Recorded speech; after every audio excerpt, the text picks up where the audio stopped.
Bonsoir mes chers HP, j'espère que vous allez bien. C'est le challenge abondance. Cette semaine, j'ai promis de vous parler des lois immuables. Il y a des lois immuables qui vous conduisent à l'abondance. L'abondance étant euh, la capacité que vous avez à vous attirer toutes les bonnes choses de la vie et surtout celles que vous souhaitez. Voilà. Euh, alors aujourd'hui, nous allons parler de la loi du karma. Et quand on parle de karma, souvent, ça a une connotation assez lourde en fait. Le karma, pour beaucoup de personnes, c'est le fait de payer pour les erreurs qu'on aurait commises dans une vie antérieure, pour ceux qui croient à la réincarnation, ou alors des erreurs qu'on aurait commises à un moment donné de notre vie et qui reviennent euh, nous, que nous payons en fait par voie de conséquences et que nous payons assez durement. Alors la loi du karma, c'est aussi autre chose. Je vais vous raconter l'histoire d'une personne, une femme, qui s'est mariée avec l'homme qu'elle aimait.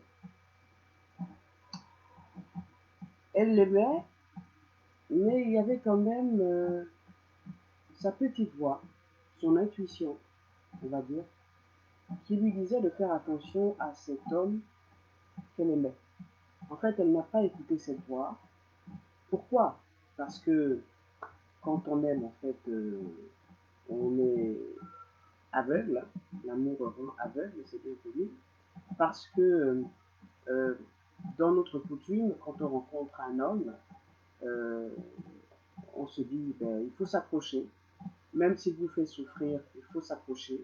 Même si vous vous rendez compte qu'au départ, dès les premiers instants, dès les premières semaines, dès les premiers mois, vous voyez quand même qu'il y a des choses qui ne collent pas. Mais la société nous fait croire, nous dit, et on y croit, qu'il faut supporter. C'est souvent le message qu'on dit aux femmes. Il faut supporter. Donc il y a la pression sociale, la pression de la coutume, la pression des habitudes, la pression du quand dira-t-on, et puis la pression de l'amour tout court. Voilà, j'aime cet homme, je le trouve pas forcément, euh, ça ne marche pas forcément, mais je l'aime. Et je sais, et je crois qu'avec mon amour, il va changer. Hein, c'est souvent ce qu'on pense en fait. Or, personne n'a le pouvoir de changer quelqu'un. Personne n'a le pouvoir de vous changer. Donc, personne n'a le pouvoir de vous changer. Et ça, c'est très important que je vous dise ça parce que quand on parle du karma, alors le karma, donc c'est la somme des actions d'une personne. Le karma représente la somme des intentions passées, présentes et futures d'un individu, puisque le temps linéaire n'existe que dans la troisième dimension. Ok? Là, c'est vraiment une loi spirituelle. Mais le karma, c'est quoi en fait? Le karma, c'est quoi? La façon dont les gens vous traitent représente leur karma. Ok? La façon dont les gens vous traitent représente leur karma. Je vais répéter une troisième fois. La façon dont les gens vous traitent représente leur karma. La façon dont vous réagissez représente le vôtre. La façon dont vous réagissez à la façon dont les gens vous traitent représente votre karma. La façon dont vous réagissez à la façon dont les gens vous traitent représente votre karma. Donc, je reviens à l'histoire de cette femme qui tombe amoureuse d'un homme. Une voix lui dit, cet homme n'est pas forcément la bonne personne. Mais elle prend au mariage, cet homme lui promet monts et merveilles, elle le présente à sa famille et sa famille dit, ben, écoute, c'est l'homme qu'il te faut puisque il a de l'argent, puisqu'il est il est respectueux de la famille. Tout ça, c'est l'enveloppe. Mais sa petite voix dit sa petite voix. Et on a tous une petite voix qui nous dit si c'est bon pour nous ou pas bon pour nous. Mais on n'écoute pas cette petite voix. On préfère écouter les copines, la maman, le papa. On préfère subir la pression sociale. Et on pense que avec le temps, la personne que j'ai épousée va changer. Personne n'a le pouvoir de changer quiconque. Personne n'a le pouvoir de changer quiconque.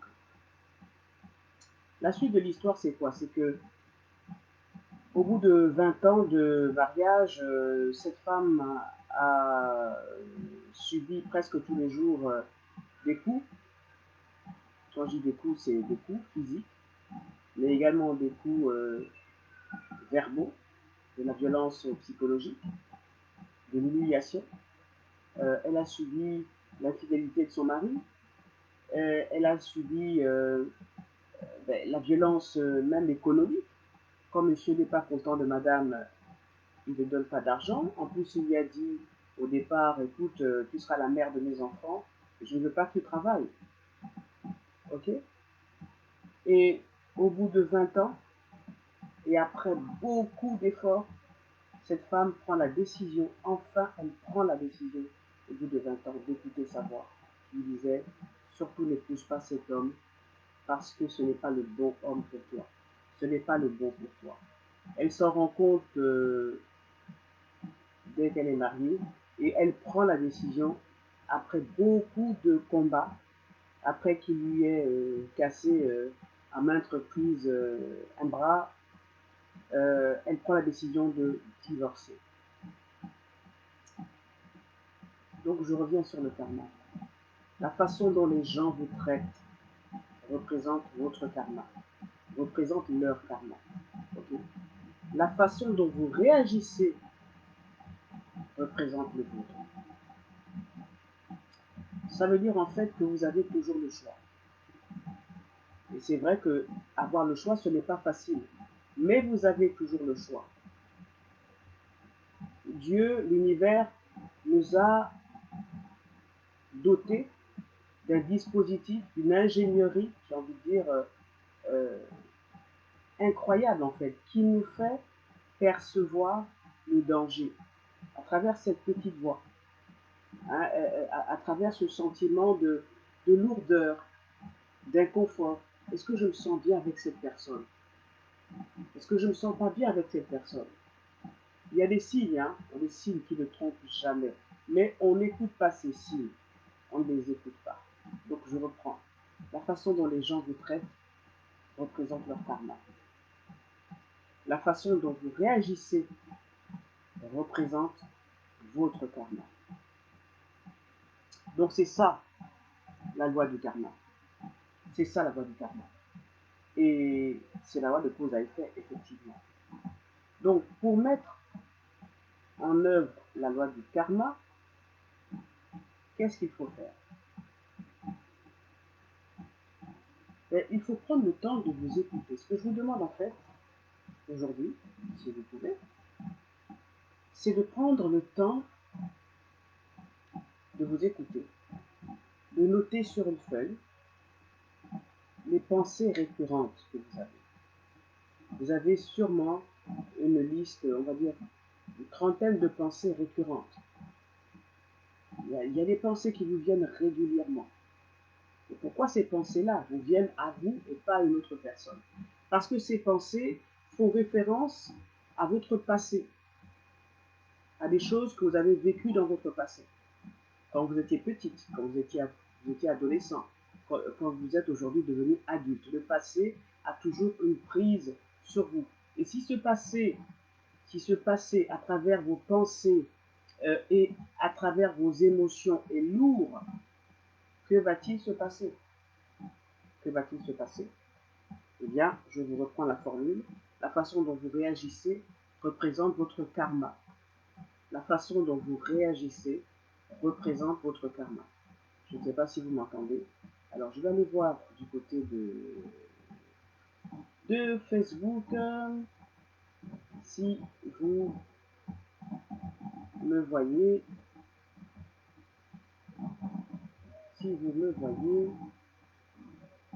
et j'espère que vous me voyez,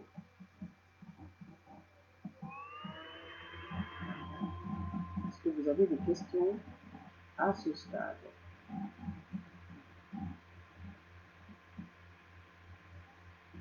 Est-ce que vous avez des questions à ce stade, messieurs, dames?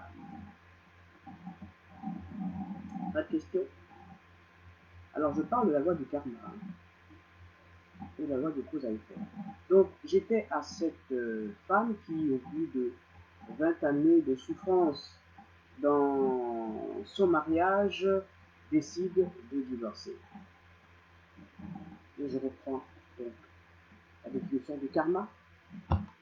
La façon dont les gens vous traitent représente leur karma. Le mari de cette dame a décidé de maltraiter sa femme, la femme dont il a dit qu'il était amoureux. C'est son karma, c'est son choix. Mais la façon dont vous réagissez représente votre karma.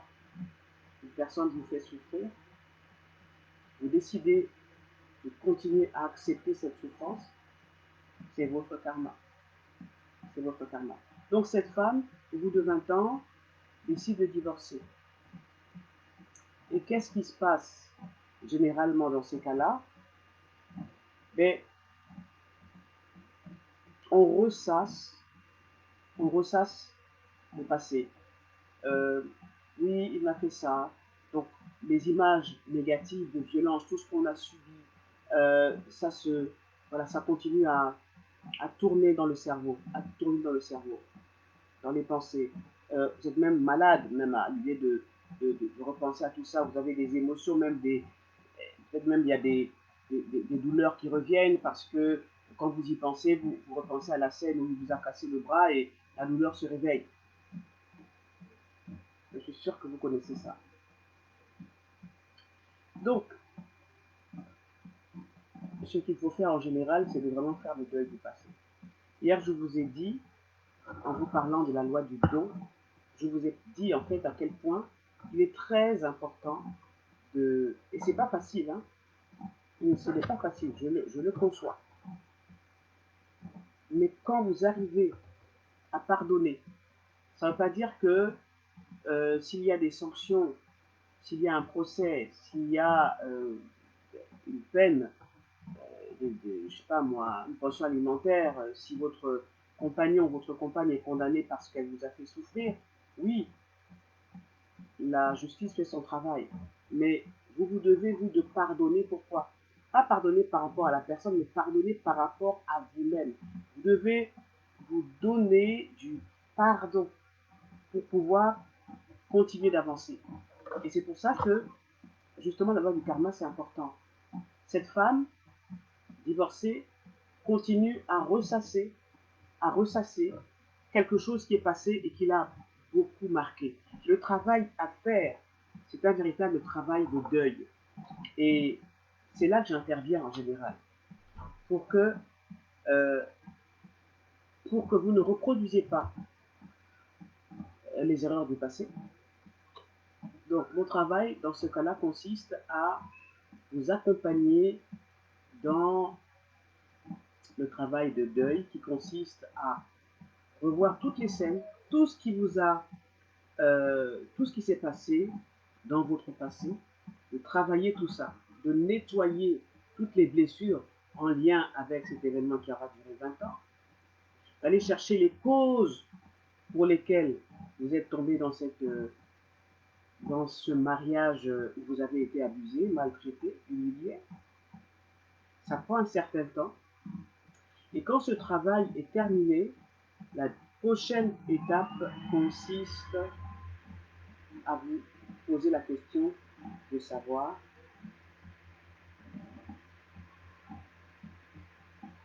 désormais dans quelle direction vous allez. Désormais, quel est l'homme que je voudrais? L'homme qui me méritera. Alors, je parle du cas d'une femme, mais ça pourrait être le cas d'un homme aussi. C'est vraiment de vous poser et de vous poser de deux questions fondamentales en toute conscience. Quelles sont les conséquences du choix que je suis en train de faire? Par exemple, il y a des femmes qui disent, après avoir vécu pendant 20 ans avec un homme qui m'a fait souffrir, je décide de ne plus faire confiance à un homme. Quelles sont les conséquences du choix que vous êtes en train de faire? Deuxième question. Est-ce que ce choix vous apportera satisfaction et bonheur? C'est ça en fait, les deux questions à vous poser. Ce sont les deux questions importantes à vous poser. Donc je reprends la définition du karma. Le karma, c'est quoi? La façon dont les gens vous traitent représente leur karma. Une personne que vous rencontrez a décidé d'aller à l'encontre de la nature humaine, la bonté humaine, et de vous maltraiter. Soit, c'est son choix. C'est peut-être comme ça qu'elle fonctionne. La façon dont vous réagissez représente votre karma. Donc, quand vous sortez d'une situation très difficile, qui a eu beaucoup d'impact dans votre vie, ne prenez pas les décisions en réaction. Parce que quand vous prenez des décisions en réaction, c'est que vous êtes toujours dans l'histoire. Je connais beaucoup de femmes qui disent: ah non, moi j'ai donné, je ne veux plus me marier parce que j'ai subi telle chose. Même moi qui vous parle, parce que j'ai vu mes parents se faire beaucoup de mal pendant leur divorce et après leur divorce, j'ai décidé, inconsciemment et consciemment, que le mariage n'est pas pour moi. Donc, je suis dans la réaction. Or, l'histoire de mes parents n'est pas mon histoire. Même si je l'ai vécue, elle a été impactante sur ma vie, ce n'est pas mon histoire. Et c'est tout récemment, à peine un an, que, tiens, je me suis dit, en fait, c'est vrai. Après avoir fait le travail de deuil, en fait. C'est comment je suis tombée dans une relation où j'ai été abusée, où j'ai été humiliée, où j'ai été écrasée. Beaucoup de personnes vivent cette situation-là. Donc, appliquer la loi du karma ou la loi de cause à effet consiste à prendre les décisions suivantes. Être à chaque instant le témoin de ses choix. Est-ce que la décision que je prends de ne pas me marier parce que mes parents m'ont donné une mauvaise image du mariage, est-ce que c'est une décision qui aura de bonnes conséquences sur ma vie? Est-ce que cette femme qui a divorcé après 20 ans de souffrance et qui décide, par exemple, de ne pas se remarier, est-ce que c'est une décision qu'elle a prise en son âme et conscience et non par réaction? Et ce qui se passe en fait pour cette femme, ce qui s'est passé, je ne vous ai pas raconté la suite de l'histoire, c'est que cette femme, elle a semblé faire le travail du deuil, n'est-ce pas? Elle a divorcé, elle a repris sa vie en main, elle a trouvé du boulot, elle s'occupait de ses enfants. Et puis elle a décidé de se remarier. Mais ce qu'elle a vécu dans le passé continue en fait. Elle n'a pas fait le travail du pardon pour elle-même, le travail du pardon pour son ancien mari. Elle n'a pas fait ce travail-là. Et qu'est-ce que le fait de continuer à ressasser les images du passé ont eu pour conséquence dans sa vie? C'est qu'elle a attiré dans sa vie un homme qui semblait très bien, complètement différent de son mari, mais qui, quelques temps plus tard, après qu'elle l'ait à nouveau épousé, s'est mis à la barre. Oui, parce qu'en fait, quand on n'a pas fait le travail du pardon, quand on n'a pas fait le travail de deuil, ça peut durer un certain temps, eh bien, on peut reproduire la même histoire. Tant qu'on n'a pas compris, justement, qu'il faut faire un véritable travail de deuil, qu'il faut pardonner. Ça prend du temps, je vous le conseille. mais comprendre aussi comment l'univers, comment le subconscient travaille. Le subconscient, il réagit à vos émotions. Le subconscient, il réagit à vos pensées. Le subconscient, en fait, il interprète vos désirs comment? Si dans votre tête, vous ressassez des pensées, des émotions négatives, des images négatives, qu'est-ce que vous envoyez comme message à l'univers? Ah, Rosalie, elle voudrait avoir un homme identique à celui qu'elle a quitté. Donc elle a divorcé. C'est comme ça que le subconscient réagit. Et ça, c'est des choses qu'on ne nous enseigne pas, qu'on ne sait pas. On pense avoir fait un travail sur soi, mais en fait, il n'est pas fait. En fait, quand on dit ah non, mais je voudrais me marier, mais je plus avec, je voudrais un homme qui soit différent de l'homme qui m'a fait souffrir. Quel message vous envoyez? Ben, l'univers, le subconscient entend, elle veut la même personne. Et c'est pour ça que c'est très important d'être conscient de vos choix, en fait. Les gens savent. En fait, j'ai l'impression, et j'ai pas qu'une impression, quand on dit à quelqu'un qu'est-ce que tu veux exactement? Ah oui, je veux le bonheur. Mais le bonheur, c'est quelque chose d'abstrait. Ah oui, je veux un bon mari. Mais un bon mari, c'est quelque chose d'abstrait. Il faut savoir ce que vous voulez exactement. Et pour savoir ce que vous voulez exactement, il faut avoir vraiment l'intime conviction que vous méritez d'avoir le meilleur pour vous. Et c'est un travail. C'est un travail à faire sur soi. C'est un travail qui prend du temps parce que ça demande de prendre confiance en soi, d'avoir confiance en soi. Ça demande du temps, ça demande de la connaissance de soi, ça demande de vivre des histoires comme celle-là, des histoires difficiles pour se dire, ok, ça y est, j'ai compris, je ne veux plus d'un homme qui me batte. Maintenant, ce que je veux, c'est un homme qui fait ça, qui est comme ça, qui est comme ça, parce que je le mérite. C'est ça en fait. Donc, je vais vous répéter ce que je vous ai dit au départ.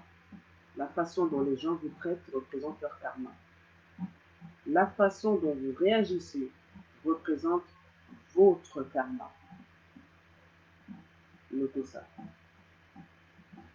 Et à chaque fois que vous devez prendre une décision, posez-vous la question de savoir est-ce que cette décision, je la prends en réaction à un événement que j'ai vécu? Est-ce que cette décision, je la prends de façon inconsciente parce que je regarde dans le passé étant souvent négatif? Donc, si vous passez votre vie à ressasser, vos journées à ressasser des événements passés, des événements douloureux du passé, le futur ne sera pas meilleur que le passé. Parce qu'en fait, il faut nettoyer de votre subconscient. Il faut dire à l'univers, il faut dire à Dieu, merci, j'ai compris. Merci de m'avoir fait comprendre qui j'étais à travers cette expérience douloureuse. Je fais la paix avec mon passé. Je fais la paix avec mon passé. Donc, c'est la façon dont vous réagissez représente votre karma. Donc, je décide de comprendre. J'ai compris pourquoi j'étais arrivé à cette situation. Je comprends pourquoi je suis arrivé à cette situation. Vous faites le bilan de votre vie et vous demandez à Dieu exactement ce que vous voulez. Vous demandez à Dieu exactement ce que vous voulez en toute conscience. Donc, je reprends. Pour appliquer la loi du karma, il faut prendre les décisions suivantes. Être le témoin de vos choix. Est-ce que vous prenez une décision en fonction du regard des autres? Est-ce que vous prenez une décision en réaction à l'événement passé? Vous prenez une décision parce que vous sentez que c'est enfin la décision que vous devez prendre. Et votre corps vous dira, vous sentirez justement que, ah oui, maintenant je suis prête et la décision que je prends, c'est une décision que je prends en toute conscience. Pas en référence à un événement traumatique du passé, pas parce que c'est la société qui me le demande, mais parce que je suis dans mon essence. Et maintenant, c'est mon heure qui est arrivée. Et vous sentirez ça. Donc, prendre des décisions en étant le témoin de ces décisions-là. Et pour ça, ce qu'il faut faire, comme je vous le disais, c'est prenez le temps, même en une journée, de noter toutes les pensées qui vous viennent. Vous allez voir, notez une vingtaine de pensées sur une feuille blanche. Ah ouais, faites-le demain matin au réveil. Ah oui, c'est vrai, quand vous vous réveillez le matin, à quoi vous pensez? Et souvent, ce sont des pensées qui reviennent, qui sont récurrentes et qui construisent en fait votre vie, donc votre karma. Donc il faut en prendre conscience de ces pensées-là. Ok?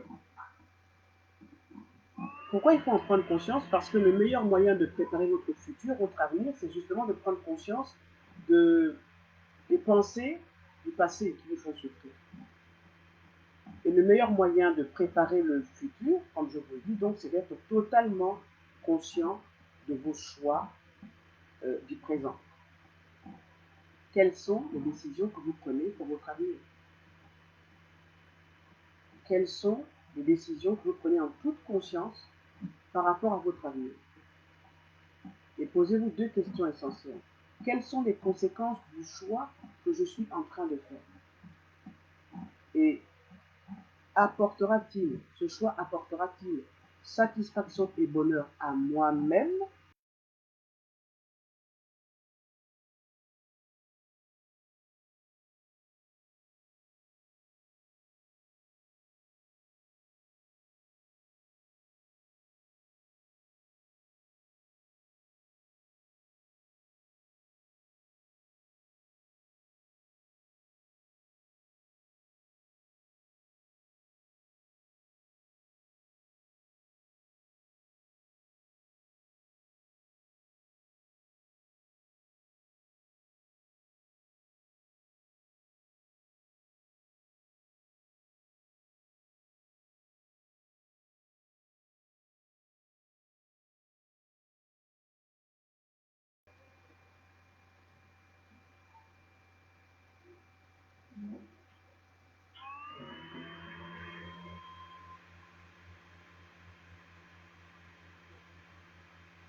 Alors, j'ai été interrompu, c'est toujours le réseau.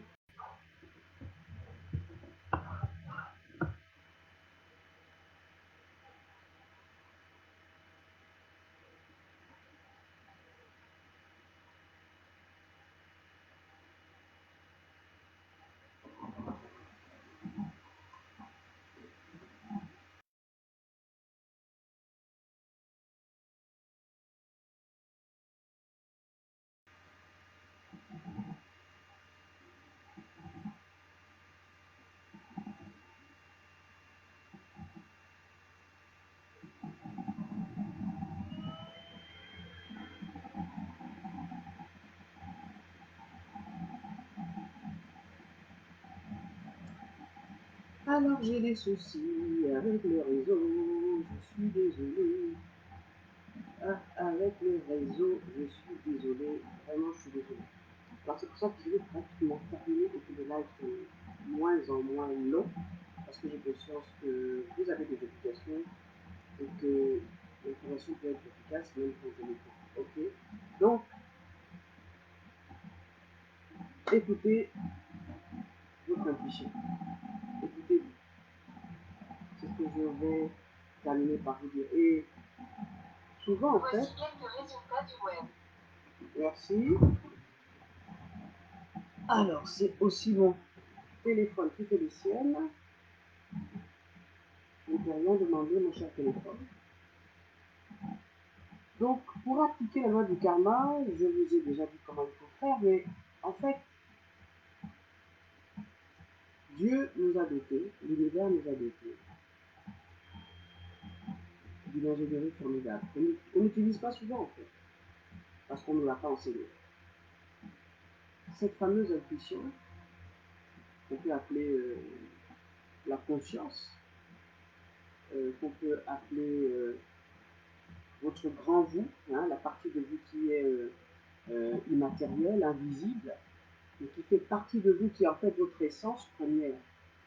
Donc votre intuition, c'est un outil de votre conscience, c'est un outil de votre grand moi, la partie invisible de vous qui, elle, peut vous accompagner en fait. C'est son rôle, c'est sa mission. C'est vous en fait. C'est la partie matérielle de vous qui est là, euh, qui peut vous sortir des situations les plus compliquées à condition de bien la connaître, à condition de lui parler, de lui dire exactement ce que vous voulez. Qu'est-ce que vous voulez, vous, en tant que personne humaine, qu'est-ce que vous voulez vivre comme expérience sur cette terre. C'est pour ça que vous êtes venu sur Terre. C'est pour ça qu'il ne faut pas avoir peur, en fait. Et juste une expérience terrestre. Oui, c'est comme un jeu, en fait. Et votre guide, en fait, c'est vous-même. Mais c'est la partie immatérielle de vous, la partie invisible de vous, qui constitue votre essence, qui est là pour vous accompagner. Donc, pour jouer à ce jeu, vous avez un outil qui, qui vous fait vous sentir soit lourd, donc c'est pas bon pour vous, soit léger, donc c'est très bien pour vous, soit inconfortable, ok, c'est pas bon pour vous, soit confortable, donc c'est bon pour vous. Et ça, euh, c'est formidable parce que c'est vraiment votre véritable GPS, ok. Peut-être que vous avez besoin de l'avis de la société, de maman, de papa, de meilleur ami, mais vous avez déjà la vérité, la connaissance à l'intérieur de vous. C'est juste en prendre conscience, c'est juste de l'activer, c'est juste d'y mettre de l'intention. Et c'est très important, justement, je vous répète donc, vous devez retenir fondamentalement concernant cette loi immuable, hein, c'est la loi de cause à effet. Okay. La façon dont les gens vous traitent représente leur karma. La façon dont vous réagissez représente votre karma. Voilà. C'est sur ces mots que je vous laisse pour aujourd'hui. Je vous souhaite une très belle soirée. Je vous retrouve demain à partir de 20h et faites l'exercice. Demain, en vous levant, prenez une feuille blanche et notez toute la journée toutes les pensées que vous ressassez depuis des années. Notez-les. Vous allez être étonné de vous dire waouh. Donc en fait, c'est ce bagage-là que je transporte depuis des années. Et quand vous prendrez conscience de ce bagage que vous portez depuis des années et qui vous alourdit, qui vous empêche d'accéder à un niveau supérieur, d'accéder à l'abondance, vous pourrez décider d'arrêter de ressasser le passé. Ok. Voilà. Je suis à votre disposition si vous souhaitez être accompagné. En général, je fais en 3, 4, 5 séances du travail avec mes clients qui leur permet de résoudre un problème lié au passé. Vous avez été victime d'abus sexuels, vous avez un problème récurrent, une timidité maladive, vous avez un complexe qui dure depuis très longtemps. En 2, 3, 4, 5 séances, le problème est éradiqué. Donc, si vous vous sentez concerné par ce que je vous ai dit aujourd'hui, eh bien, contactez-moi. Je vous souhaite une belle soirée. À demain.